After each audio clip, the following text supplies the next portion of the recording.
and he was asking me what's derivatives. So Rajiv started explaining to him.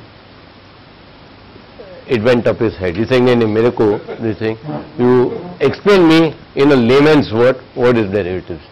So I thought that Rajiv ko baju mein rakhe, and this thing we'll try to explain Mohan what is derivatives in a very simplistic way, and I'm sure it will help you, all of you also, to understand what is exactly derivatives. We'll talk about the budget after I complete this farmaish from Mohan. Now, yes. Just wanted to share a conversation I had with Parag last week. You know, the last meeting we had seen some movie which was shown in the theatre. So I had telephoned Parag and I was just discussing with him that Parag is seeing the movies and all in the meeting, and how does it help and all that. We had a very interesting discussion on this because a lot of feedback came from the crowd. That's why I thought I should share with you. The people behind me, next to me, were all complaining, "Yeah, seeing this in Heroes Theatre." But what I have discovered, and I mean this is a very honest truth, the movie we saw was on Facebook. And I had seen that same movie in the theatre when it was released. And only difference was I had watched it purely from an entertainment angle. And which was pure entertainment, and I loved the movie. So I felt foolish seeing the same thing, and I called up Parag and I said, "Let me express my view."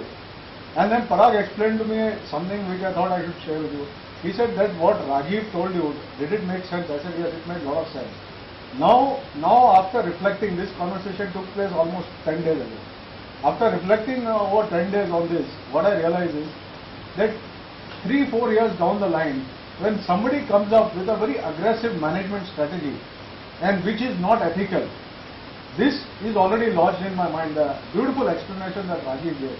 And it's going to help me protect my hard-earned money from managements who look very, very aggressive from the outside, but that ethics are not there, so it's not going to last.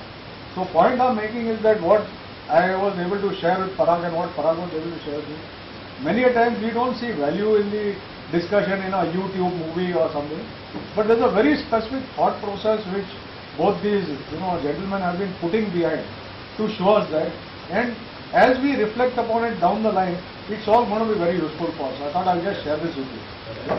Thank you, ma'am. Carry with you back. Absolutely. No, and even that also was with reference to why we had shown that movie, because it was with an idea. How do you judge managements? And it's very difficult to judge managements. So you can only judge managements by their behavior and by their actions. And this movie, why was it taken? Because Facebook came out with a public issue. They were really strong. Everyone knows about Facebook. But when you get into the character of the person behind it, they say how he had really come up the ladder. Now that is what we wanted to show. Now it's up to us as investors. You want to participate with a management like this who are capable of even killing their own minority shareholders. And when we are talking about investing in stocks, it's all about we being minority shareholders. So it's important that we really understand how the management is, with whom we intend becoming partners. Anyway, thanks Mehul, I really appreciate your feedback. Crocodile spawn, this is what normally we would, Warren Buffett would call the derivatives. Now, what is a derivative? Can anybody tell me what's a derivative? Simple. It's a devil. It's a devil. But what is actually a derivative? Derived on the underlying. Derived on the underlying stock. Derived on the underlying business or a stock. Okay, this is one part. But actually, one were to explain it, it's very difficult. What is exactly a derivative? Well,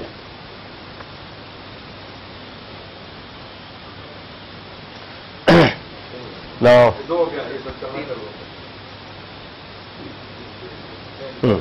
okay, yeah. This is, we have this Maria's pub. She started a pub in a place where she thought business was very difficult. However, to her surprise, she had one very good selling point for its customers. Normally a pub gets full only in the evenings, but she was very smart. So she started this pub in a place where there were a lot of unemployed people, and they didn't have jobs, so they didn't have anything to do but just go to the pub. So this was Maria's pub. It was frequented by a lot of unemployed, I would call them alcoholics.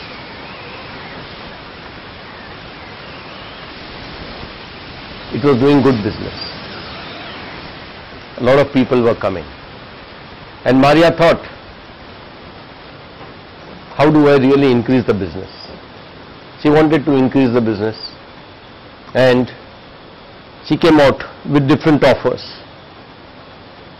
One of them was give credit to all those people over there. So drink today, pay later. This caught on with the unemployed people very well, because they didn't have the money today. Tomorrow when they got a job, or if they were able to sell their assets, they would definitely be able to pay off Maria. Maria was very happy because the business was roaring. As you see, the bar was full. You could not get a place inside the bar. Anybody from the outside would really get envious of the way the business was going. The breweries around, they all were absolutely happy to supply to Maria's pub. They also were willing to give her credit. The business was going fantastic. One day one of these bankers was sitting in the pub, and when he saw so much of business, he thought, well, I think the bank should also get into lending Maria some money and help her increase the business. And there was this genius over there who decided that why can I not create assets out of all the loans which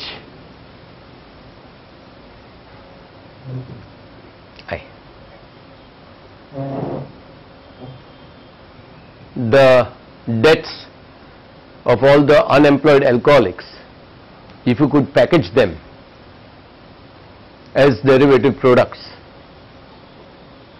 and sell them to the public, it would be a great business for the bank.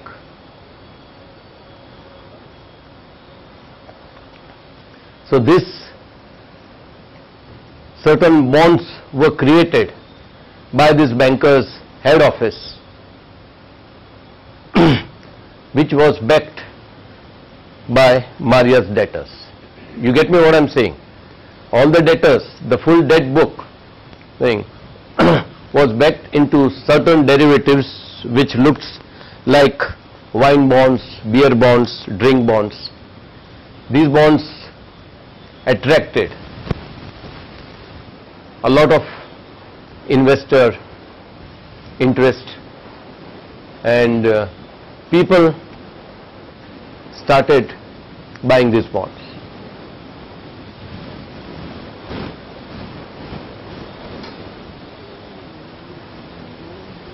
Now these were complex derivatives. They were backed by people who were unemployed, alcoholics, did not have any money to pay, but still the financial system enabled certain bankers to create certain bonds which were backed by the debtors of Maria's pub.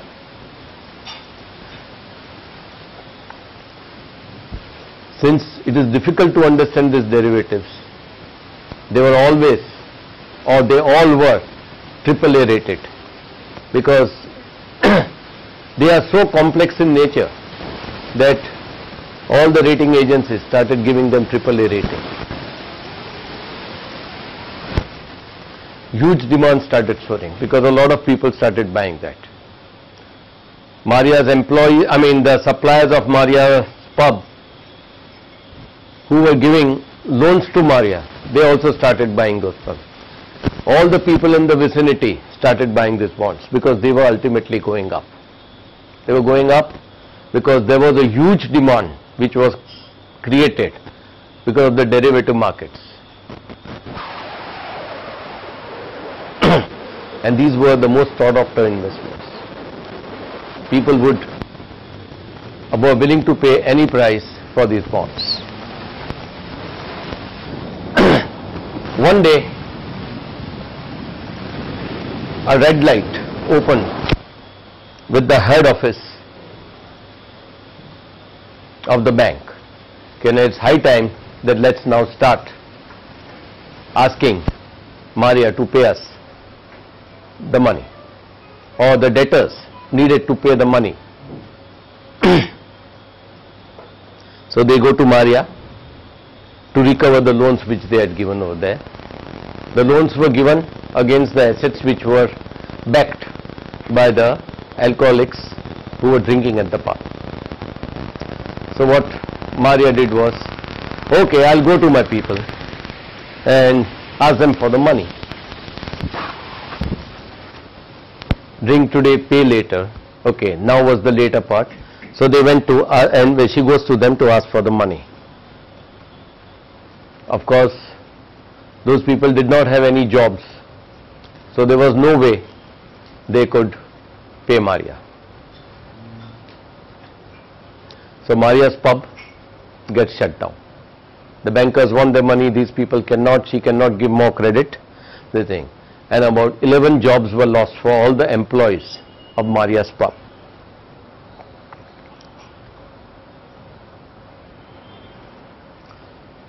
The bond prices started falling because by that time the realization came that all of these assets or all of these bonds were junk bonds, because actually who was going to pay for them were the alcoholics who were drinking, and they were unemployed.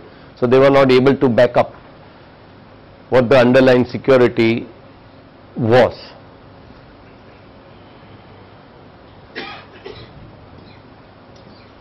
Ultimately, no value was realized for these bonds because the roller coaster had started. Now, this was exactly what had happened, this thing, during the 2008 crisis.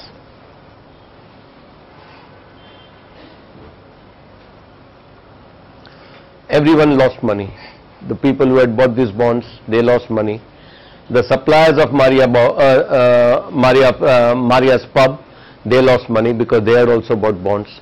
All the employees who had bought bonds, they lost money. So there were losses all around.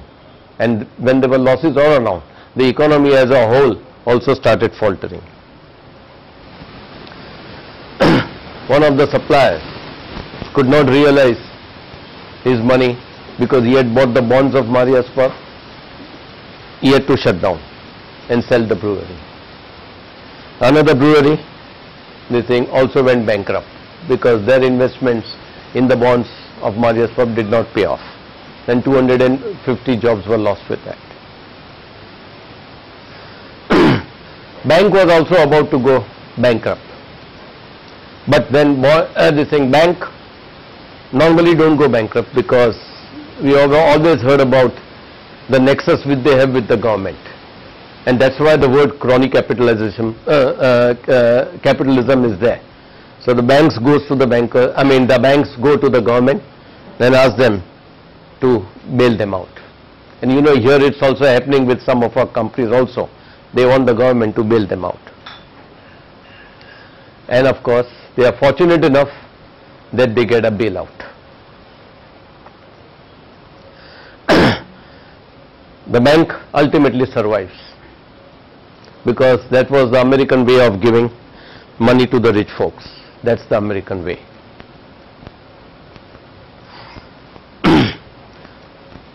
But the taxes had to be increased, so the bailout had to be financed by the taxpayer as such. The problem was all these taxpayers and all those people who were totally taxed heavily, they had never been to Maria's pub. They were not drinking, they were not alcoholics, but ultimately they paid for it. Those people who went to the Maria's pub and they were drinking, who were unemployed, they went scot-free. Now, this was the amount of wrath which a normal person had, because employed, never drank, worked hard, but were penalized by taxes for the bailout. Now, this is what happens when you trade into derivatives. In short, I wanted to make this is what capitalism is all about. And it is still working. You can't say capitalism is not working.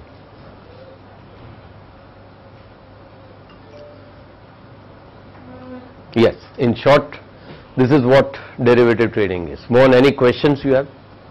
Can we put the name Malia instead of Malia? Whatever you can. Yes. There are many banks, derivative companies in America for doing roaring business. Correct, they do roaring business. So you have to understand that on what basis it has been done. I had given this example because it is in a short way to explain how these derivative products are pushed onto you. Sorry, change it, but is there everything negative about it? Derivatives, yes. Everything negative. Just Yeah. Derivatives, no, this was a presentation how there was a pub and it was doing good business. The lady wanted to increase the business, so she says, drink today, pay later. And the vicinity had a lot of unemployed people, so they came over there to drink. And the banker realized that this was a great business, so what he did was, okay, let's finance Maria's pub, because we can always have those debtors which will pay at a later date. But they were unemployed. So you never looked at the quality of the people. Like what was the real estate bust in USA? Okay, you have houses, you give them houses, but what was his ability to pay back? That was important. Here, in short, the ability to pay back was not there because they were unemployed. If everyone lost money, who made it? The guys who drank the free booze. yeah. Who make the money? The money, booze is paid by product consumption. Whoever lost. No, but see, I'll tell you here, Sapna, you understand the concept of a derivative. This thing, first is, stock market is not a zero-sum game. You understand? What's a zero-sum game? That you lose and I win. Give you a simple example. All of us over here are holding 100 shares of Reliance each. Okay, the current price is 2,500 rupees. So, 2,500 rupees, so everyone is holding shares worth 25,000 rupees or 2,50,000 rupees. Now, I sell my shares, 100 shares to Kishan. So, I have nil shares, Kishan has 200 shares. Okay, now the stock price goes down to 1,000 rupees. So, I am happy because I made money, because I did an action. And he is sad because his asset value has gone down, correct? Now, this is what your mind is thinking, because our minds are tuned to physics. For every action there is a reaction. So, I did something, so I had a profit, and Kishan did something, so there was a loss. No. Okay, but what happened to all of you people? You didn't do anything, but still the asset value went down. That's why stock market, why do greed and fear flourish in the stock market? Is because of this. You don't do anything and you either become rich, which makes you overconfident, over-optimistic, and if you don't do anything, if the market goes down, fear catches you. Because what happens? I didn't do anything, but why am I losing? So, stock market is not a zero-sum game. And here the concept of understanding a derivative is how things are pushed onto the people who really don't understand what's happening. Has anybody seen a derivative statement which they make you sign? No. Approximately 50 to 100 pages. Even the lawyers don't understand. It's so complicated. Fine print. And best thing is, if you don't understand something, don't Put your money and mind on it. There are so many things in life you don't understand. Mohan, nice to hear. Well, now you understand this, no? Okay, good. Not really. Okay, now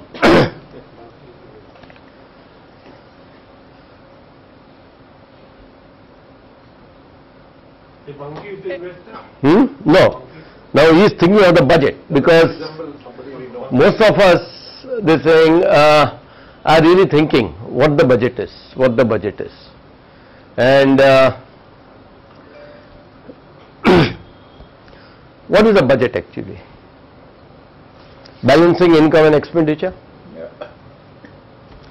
new sources of revenue, how do you tax people and get some new sources, and expenditure on new initiatives. Anybody has a different view of the budget? I told you one more. Yes. The Banerjee's expectation also. Blackmail that he can make. No, that's not. Managing expectation is not there. Now, this is the purpose of a budget. But why are we so excited about it? Why today we see so many people coming? Because of the only reason that last Friday was the budget and today there would be a budget discussion. I think today we have such a presence is because of the budget. Would everyone agree? Yeah. Yes, it's because of the budget. Now, budget had happened on Friday. 5 days has passed. Still why the interest? Still why the interest? Because you have read the newspapers, whatever had to come, and after 4 days, when people have read the budget speech in full, read the budget document, and a lot of chartered accountants and forums of businesses, they have been having lectures about the budget. But still why today there is a lot of interest in that? Is something wrong with the budget, or is it something wrong with the way we are thinking? Way we are thinking. Way we are thinking. So actually budget is a mental heuristic actually. What is a mental heuristic? Is the shortcut the brain takes in processing information. It does not process full information. And when it does not process full information, we make certain cognitive errors. Now, budget actually has no meaning as of today.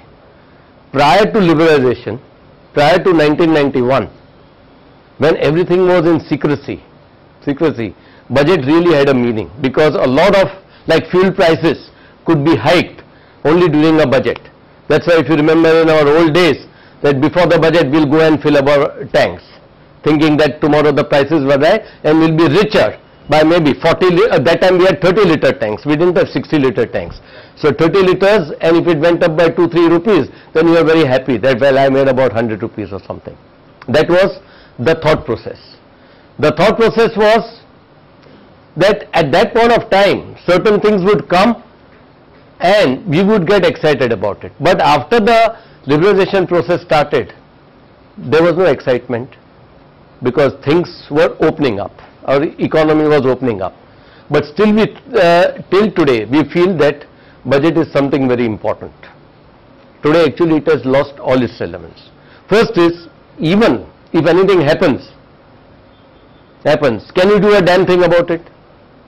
Whether taxes come or taxes go, can you do anything about it? No. But in spite of that, we are overly excited by what will happen in the budget. So actually we are looking at the budget, we are acting out of a habit. It's something like paying tips. The word acronym TIPS stands for to ensure prompt service.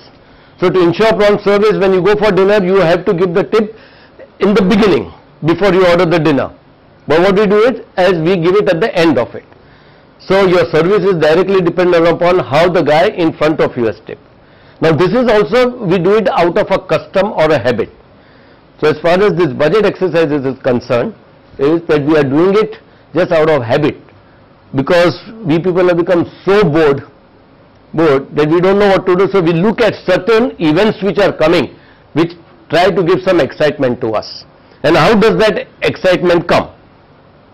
You're making it too simplistic. Huh? You're making it too simplistic. Yes, because It Maintains the effect. No, no, I'll tell you. So let me finish. No, let me finish. Let me finish. Now, pre-budget exercise. Wish list. What would be the wish list of people? If it is a paint industry, can the excess go down? Can something happen? If it is the financial markets, can the STTP go down? Can there be no tax in short-term capital gains? Every person has a wish list whereby he wants to consume more and he wants to see that how less and less he is taxed. That is what would be the wish list.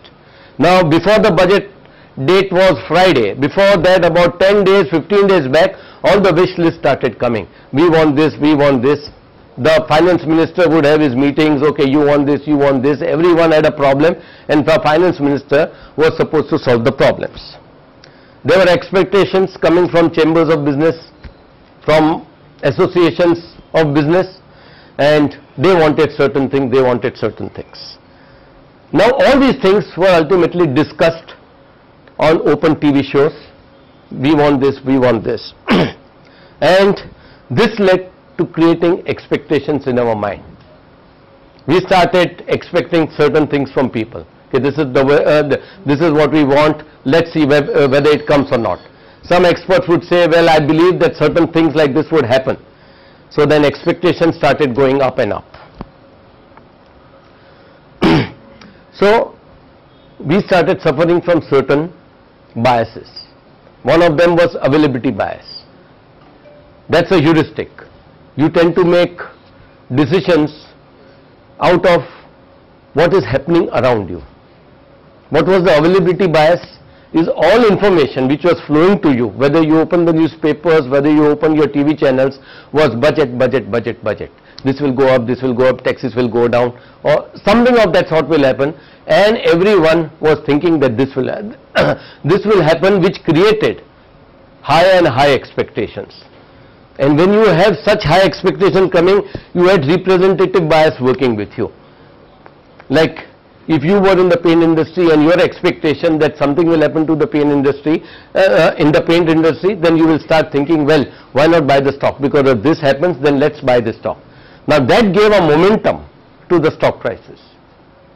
Now, this is what is created before a budget really is coming into the markets. That's why at every point of time you see that most of the time the expectations are very high. People are expecting so many things coming in, and people start playing into the stock markets. Now let's understand one thing. If you are really rational people, rational human beings, not guided by the emotions which distort our thinking process, we will be first aware of the way the situation is. We have a fiscal deficit which has been going on since so many years. As a rational human being, had you thought, I have such a fiscal deficit, what can the finance minister do about it? Can I get something? Can he really make me happy? If he has to do something good for the country, can he make me happy? The answer would have been no. Secondly, we are aware of the coalition politics. In a coalition politics, the government, we have seen in last 2 years, has not been able to take any decisions. Leave aside the corruption scandals and all. I am just talking about coalition politics. We know there have been so many flip-flops as far as the government policies are concerned. We have a weak government. Can that government do anything? In fact, had you been a rational human being, the budget would not have meant anything to you. Because what can the poor finance minister also do? You would have the least amount of expectations if you really cared that your country is more important. Secondly, you had a railway budget which was fantastic, progressive, reform oriented. After its presentation, within an hour or so, it had to be scrapped because the minister had to be sacked. The rollback had to be called for. Now this happened on a Wednesday evening. Now, if this happens on a Wednesday evening, Friday is your budget. If you know that this has happened on this thing with the railway budget, how can you expect the Friday budget to be any better? Even if it was a reforms-oriented budget, on Wednesday night it would have been changed.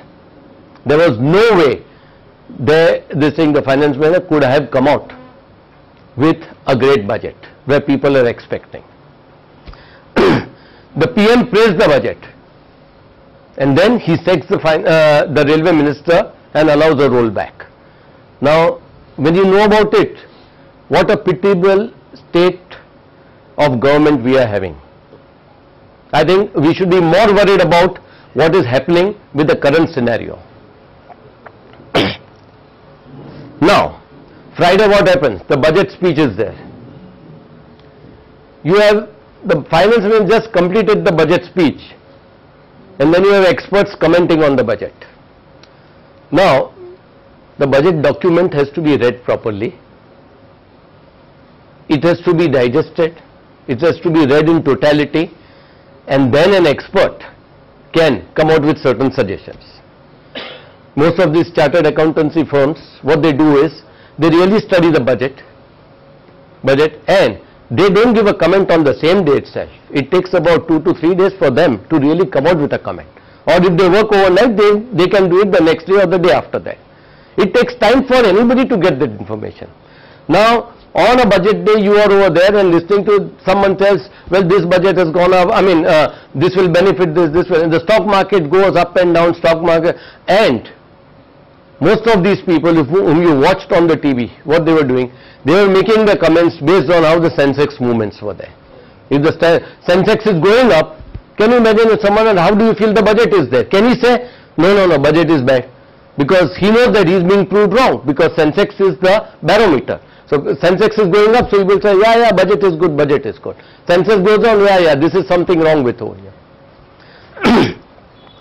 Then when you saw, everyone had different views on the budget. You got more confused when you went saw the TV shows. Opposition is the business to really hit the budget. That's what they were doing. Even railway budget was reform oriented. The opposition benches were just telling no. Then there are certain people in the industry, they want to be in good books with the government. So they started praising. And all those people appeared in the newspapers. So some were praising the budget, some were against the budget. It only created chaotic situation for us to understand what the budget is, because it was not possible to actually understand, because it had not been digested. The real fine print was not out. So actually every one of us there was there for actually entertainment. There was no intellectual thing happening. It was just plain entertainment. Now let us come what the budget is exactly expected to do. Honest balancing of income and expenditure, lay down the roadmap for economic growth, implement the intentions expressed in the budget, and keep the promises made. Any two doubts on that? This is what the budget is actually expected to do. Now, why I don't give any importance to this budget? 2007, when Mr. Chidambaram was the finance minister, there was a plan to make Mumbai as the international financial hub. There was a committee by some World Bank gentlemen, and within 2 months he gave a report that how we should go in for various reform measures to make Bombay the international hub. Nothing has happened. Nothing. Secondly, 2003 we had the Fiscal Responsibility Budget Management Act, where the goal was to really bring down the deficit. Went on for about a year or two, and then once the 2008 crisis came, everything has gone in the back burner. So every time, whenever you really got excited when something happened in the budget, we have to see what the track record is, whether they are doing anything about it. and they were not doing anything. This was when they were in good power, that they were not doing anything. But now the way the state of our government is there, they think, I doubt whether they can do anything about it. Then you had the 2005, you had the bill to amend the Banking Act. Still it is hanging fire. Nothing is happening in that. There was this question of voting rights, depending upon the shareholding you have. But nothing has been done about it. Then in 1997, there was a debate to separate public debt office from monetary management. 5 finance ministers have come and gone and 3 RBI governors have changed. But nothing has happened. So you see the track record what we are seeing, and we get excited, budget mein ye aaya, but can we see that nothing is happening? See, it has to be put into action. There has to be certain implementation. Now, actual borrowing always exceed their estimates. Actual fiscal deficit always exceeds the projected.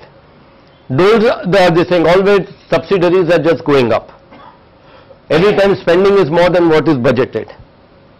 Divestment we have been thinking for so many years, but still divestment is not taking place. Now, these are the tough decisions, and your past shows that whatever the promises have been made, can you really trust the budget to keep the promises? And we just go there and try to see, oh, they are going to do this, but can we believe what they are promising? The track record is so poor of any government that they are not being able to do what they want to do. We had 2 pillars since last 2 decades after the liberalization process, which were responsible for our economic growth. One was investments coming in by global investors and entrepreneurship of our Indian businessmen. These were the 2 pillars, and I think those pillars have now started crumbling, because one is the government is at a still, there is no decision making, different scams which are surfacing, no bureaucracy is working. It has become even difficult for Indian businessmen to do anything because there are policy flip-flops, everything.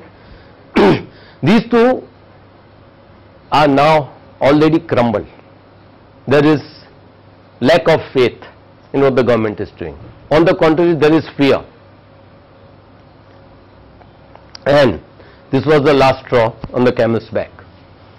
Amending the Income Tax Act with retrospective effect from 1962. Now who is going to have, I am not saying whether it is right or wrong, but when such things comes, and if you are trying to bring money into India, what's going to happen? The way the witch hunt, the 2G scam was there, and now the new one of coal is coming out. You see what is going to happen, they are going to be after all those people who were in the scam. Yes, one positive lining I see is this chaos will definitely throw up something good, but we'll have to go through a process. If the current scenario is there is a decision paralysis, no decisions are being taken, everyone is interested in to do the political right thing, because everywhere it's how can I win an election, how can I be up. Populist agenda is at its peak. The present government is as good as a non-government. No decisions, nothing. Secondly, unfortunately, whom do we vote for next? There is no credible alternative. We are totally in absolutely a terrible state of affairs. There is a crisis of confidence. Now in this sort of a situation, meaning to get really excited about what the budget is going to be, is living in a fool's paradise. That's why the budget, does it really matter? That is my question.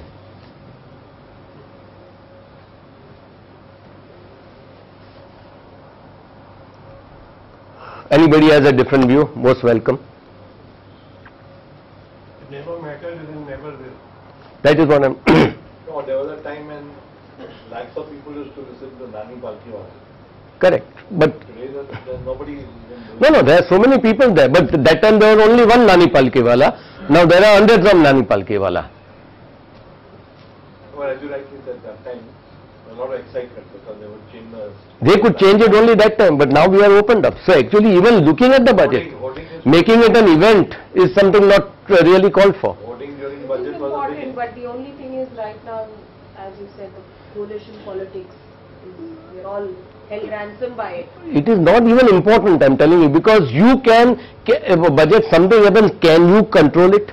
Can you do anything about it? Why you get excited about budget? Budget mein ye aayega, you sit on the TV, you don't go to the office. Okay, what will happen? What is important in that you find? This is the way it works. It's like tomorrow there is a traffic signal where there was a no traffic signal. Can you do anything about it? You have to stop at the red light. If we have 2 minutes now, question or Yeah. Rajiv, yeah, Rajiv, some people miss you terribly. I have one observation. I've been watching this not only this year but last 8-9 years, and I always had this, in the back of my mind, and now it's confirmed in my mind, that basically the budget, at least by the present ruling party, is to make things look pretty rosy while they are busy preparing only for 2 things: giving away taxpayers' money through subsidies, through grants, through this and that, so that they can remain in power. That is what the visible part is.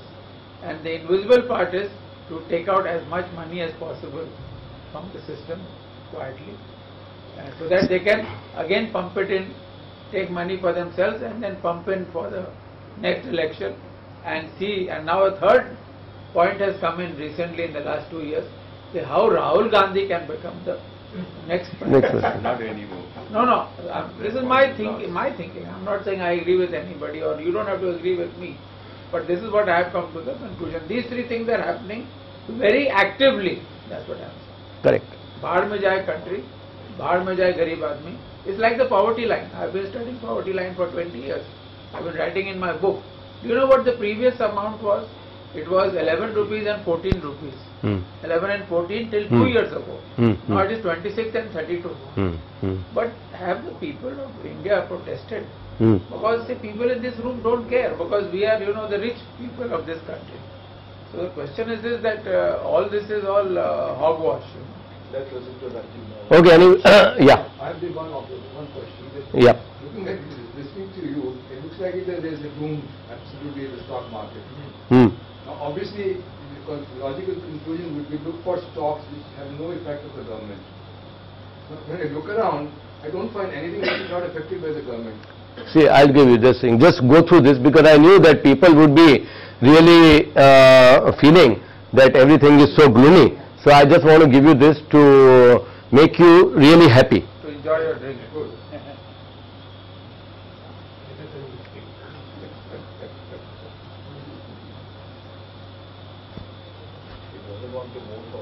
I know. Less and drink more.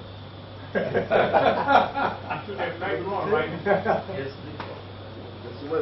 very right. That is why it's not moving. Let's find some largest pubs. कौन नहीं invest करता है?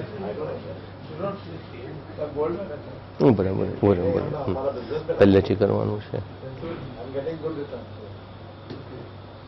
So one action. तुम्हारा business होगा तो 30% return तो minimum होगा. What's the name of your business, Baba? I'm Closely going to tell you my stock. After taking Hey, Raju, you reply to. Too big a file probably, that's why. ના આવતી હતી મારે પહેલા મેં try કરી લીધી. bond, so we'll get a higher. હવે load કરશો તો આવી જશે. he's earning that much. Money lending करता है ना, सिद्धि लोग क्या करता है? Money lending नहीं करता है.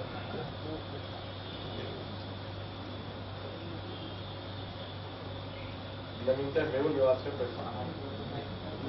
बता देंगे ना.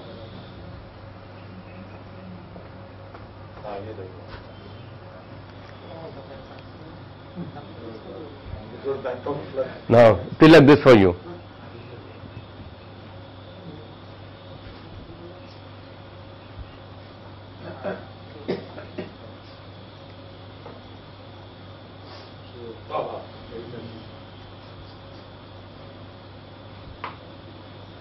We have a fellowship going. Yeah.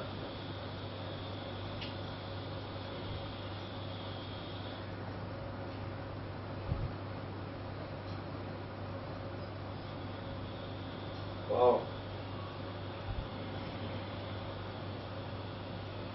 all seem to be taken in China, these photographs in China, Thailand.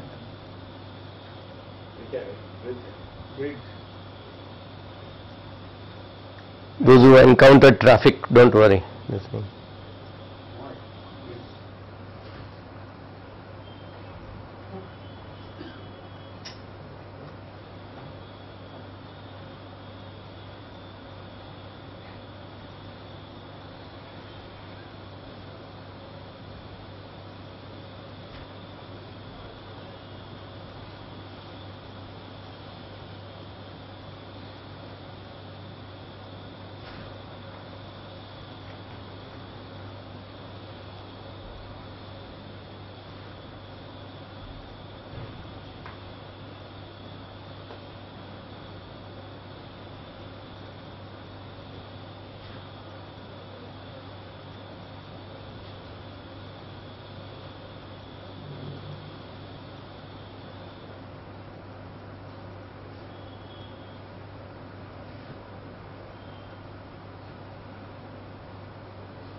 Water bottle.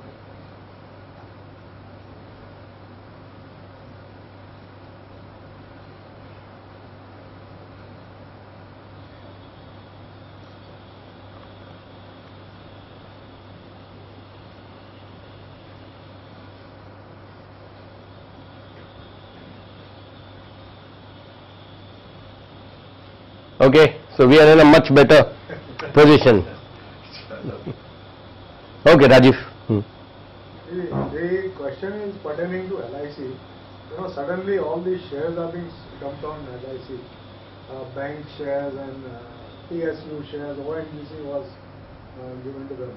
Now, obviously these are not the shares which LIC chose to buy because they were available in the market at lower rates just 30 days prior to these issues.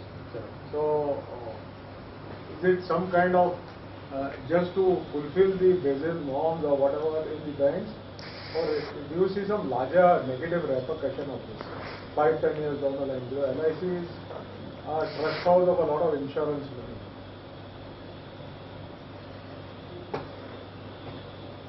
See, when we look at these things happening in LIC, the first question which comes to mind is it the new Unit 64? Absolutely. Where there's a black box. People keep putting in money in faith, saying it's a government-owned company, nothing will go wrong, government is behind it. And government uses it as a dumping ground for their own dud investments. Some private sector people also try to do the same. The difference between Unit 64 and LIC is the rate of return that they give to investors. So Unit 64, which was giving close to market rate of return, which was 10, 11%, 12%, whatever was the effective yield that people were getting. LIC has an obligation to give you return, a guaranteed return, in some cases 3%, 4%, 5% per annum. There are a lot of policies which are what are called with profit policies. So where if LIC were to make a lot of profit, they will share it with you as a profit holder. So those with profit policies will hardly give you anything. Basically, it's a fraud being, I'm using a very strong word, it's a fraud being played on the policy holders. If you just compare the term insurance rate of LIC as compared to the term insurance rate from many private sector insurance companies, it's 1.5 times to 2 times that of private insurance companies. People are still buying LIC because they have the confidence, they say it's a government company and all of that. So all this is happening at the cost of the policy holders ultimately, and I hope not at the cost of taxpayers somewhere down the line.